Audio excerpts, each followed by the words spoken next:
réunis.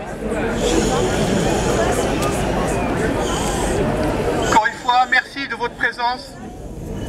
Merci pour votre fidélité à ce rendez-vous, pour la vérité, la justice et la mémoire. Merci à toutes les associations, tous les partis politiques, toutes les personnalités et tous les militants et simples citoyens qui êtes année après année partie prenante de cette manifestation. Je remercie particulièrement tous les signataires de l'appel qui sont à nos côtés année après année. Et je crois que cette année, plus particulièrement, nous aurons besoin d'eux nous aurons besoin de leur appui pour faire avancer encore plus notre combat pour la vérité.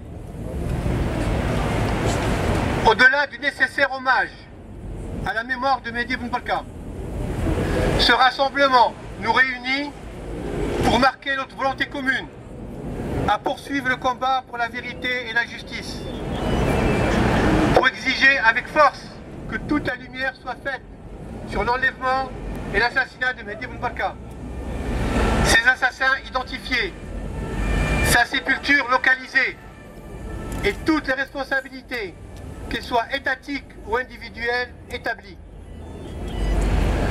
Pour exiger que cesse enfin la complicité des deux États marocains et français visant à occulter la vérité et continuer à protéger les auteurs et les complices de ces crimes odieux. Que cesse l'usage et l'abus de la raison d'État pour faire obstacle à l'action de la justice. Le 29 octobre a été décrété journée des disparus par toutes les associations de droits humains au Maroc, en hommage à Mehdi Bounbarka, le plus emblématique des disparus, pour commémorer son enlèvement et son assassinat à Paris en 1965.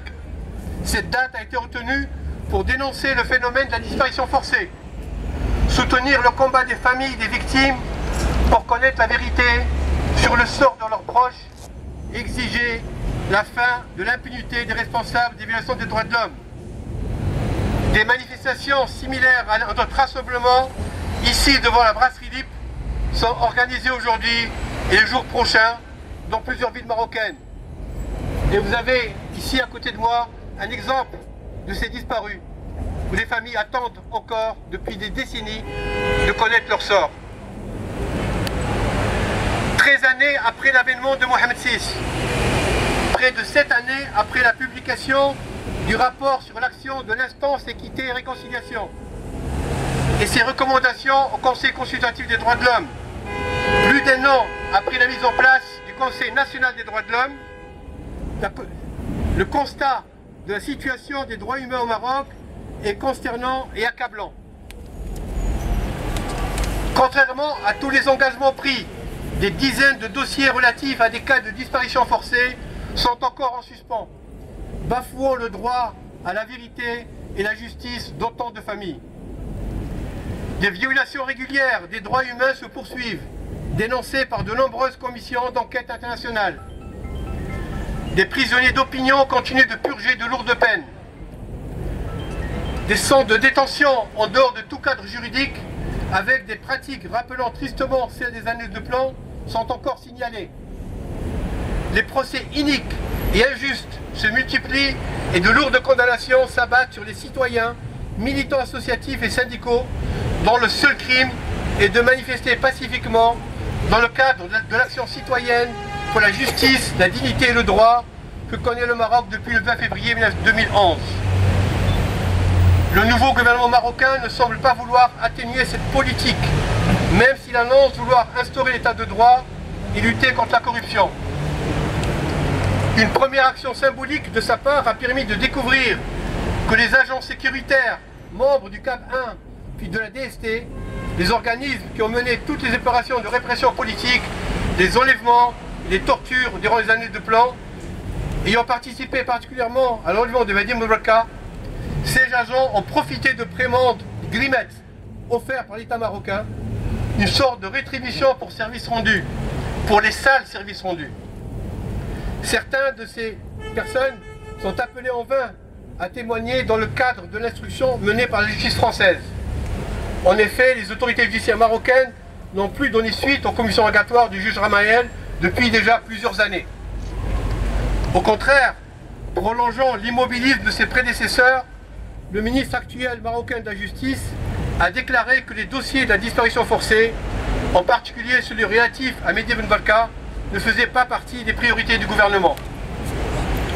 On ne peut que s'indigner de cette position qui renforce nos inquiétudes quant à la volonté politique du nouveau gouvernement marocain de traiter la question de la disparition forcée autrement que du point de vue sécuritaire, qui consiste en fait à continuer à protéger les criminels et renforcer leur sentiment d'impunité. Chers amis, les élections présidentielles et législatives du printemps dernier en France devraient permettre au déblocage de l'instruction judiciaire du dossier.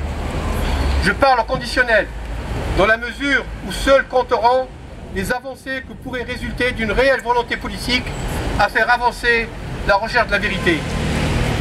Comme je l'ai rappelé l'an dernier ici même, nous restons convaincus de la volonté de la gauche à s'engager, à lever les obstacles qui continuent d'entraver l'action de la justice pour que, enfin, la vérité puisse éclater. Seulement, cela nécessite cependant que cesse la soumission à la raison d'État. Plusieurs axes d'action sont susceptibles de nous apporter la preuve de la mise en pratique de cette nouvelle volonté politique que nous avons appelée de nos voeux. Une première mesure significative consisterait à lever le secret défense par le ministre de la Défense sur les documents saisis par le juge Ramael dans les locaux de la DGSE et pour lesquels la commission consultative du secret de défense nationale a donné un avis favorable de déclassification. Le précédent ministre de la Justice, le précédent ministre de la Défense, était revenu sur cette décision et avait décidé de maintenir le secret défense. La deuxième mesure serait que les mandats d'arrêt internationaux à l'encontre des responsables sécuritaires marocains détenant la vérité soient sélectivement transmis à Interpol par le ministère de la Justice française.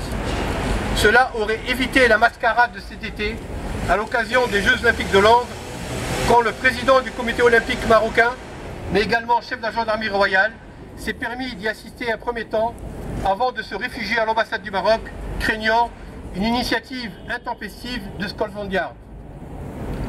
Voilà le sens des démarches que nous menons avec Maître Maurice Butin en direction des nouveaux responsables français. Sortir de la logique de la raison d'État et apporter des réponses satisfaisantes à nos demandes donnerait une nouvelle impulsion à l'action de la justice. Cela serait autant de signaux forts envoyés aux autorités marocaines qui pourraient les encourager à agir dans le sens de la vérité et la justice, ne serait-ce qu'en répondant favorablement à la nouvelle commission rogatoire internationale que nous proposons au juge Ramael de relancer. Entendre des témoignages de responsables sécuritaires marocains, faire des fouilles au centre de détention secret d'île PF3, voilà les premières mesures que devraient prendre les autorités judiciaires marocaines pour débloquer le dossier de leur côté. Et par rapport au PF3, nos inquiétudes aujourd'hui sont très grandes, parce que nous voulons apprendre qu'un projet de cession immobilière de PF3 est en train de se faire auprès des autorités sécuritaires américaines à Rabat. Ceci est vraiment très troublant et très inquiétant pour la vérité sur les disparus au Maroc, parce qu'il est fort possible que dans ce PF3 se trouvent des corps de plusieurs disparus qui sont assassinés et qui devraient s'y trouver.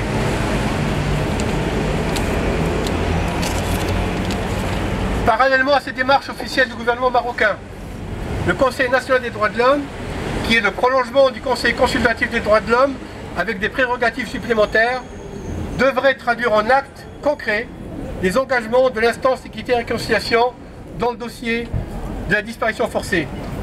Notre attente, celle des autres familles de disparus, n'a que trop duré.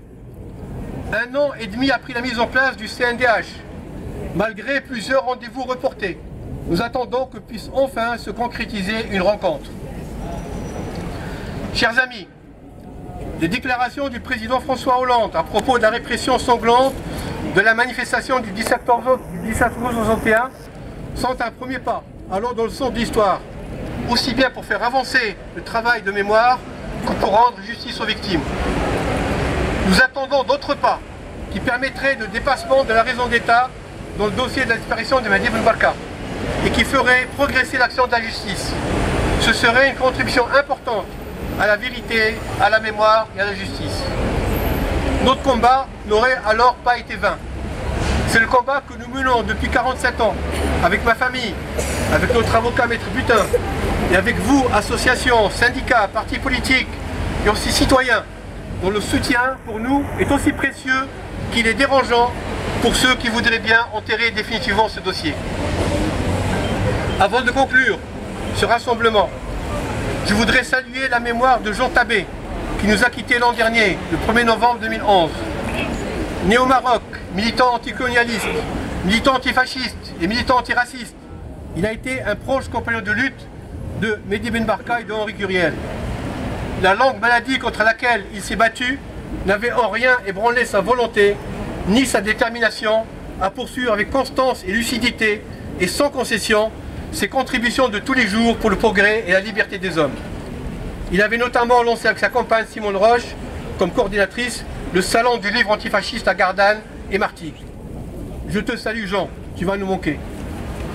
Et avant de terminer, je voudrais aussi vous demander d'être vigilants à toutes nos actions que nous allons mener en direction du gouvernement français, mais aussi en direction des autorités marocaines.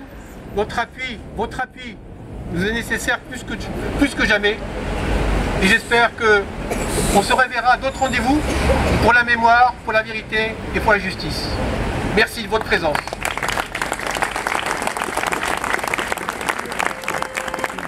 Comme d'habitude, je sais que pour beaucoup d'entre vous, c'est l'occasion de se voir, de se rencontrer. Donc nous allons tranquillement nous disperser, comme d'habitude, dans le calme, en prenant le temps de nous saluer mutuellement. Merci, à bientôt.